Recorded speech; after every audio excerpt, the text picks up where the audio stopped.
Ce qui est révoltant dans la guerre, c'est qu'elle prive l'homme de son combat individuel. Oui, c'est vrai, mais je crois qu'il peut quand même, en marge de la guerre, mener la sienne. Je pense à cet artilleur que j'ai connu à l'hôpital. En revenant de permission, il a rencontré une jeune fille dans le train. Ils se sont parlé entre Nice et Marseille.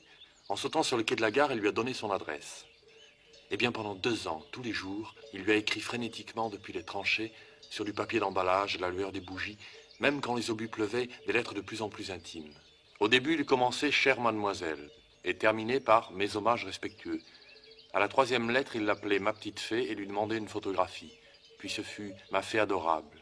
Puis je vous baise les mains, puis je vous baise le front. Plus tard, il lui détaille la photographie qu'elle lui a envoyée et lui parle de sa poitrine qu'il a cru deviner sous le peignoir. Et bientôt, il passe au tutoiement. Je t'aime terriblement. Un jour, il écrit à la mère de cette jeune fille pour lui demander sa main. Dès lors, il devient son fiancé officiel sans jamais l'avoir revu. La guerre continue et les lettres deviennent toujours plus intimes. Je m'empare de toi, mon amour. Je prends tes seins adorables. Je te presse absolument nu contre moi. Lorsqu'elle répond un peu froidement à une de ses lettres, il s'emporte et la prie de ne pas faire la coquette parce qu'il peut mourir d'un jour à l'autre, et il dit vrai. Voyez-vous, Jules, pour comprendre cet extraordinaire dépucelage par correspondance, il faut avoir connu toute la violence de la guerre des tranchées, cette espèce de folie collective et cette présence de la mort minute par minute.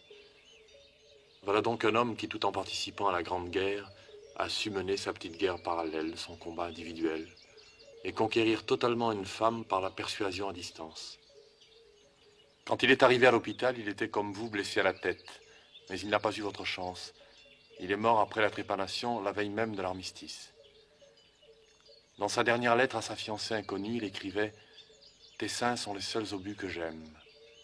Je vous montrerai une série de photos que j'ai de lui.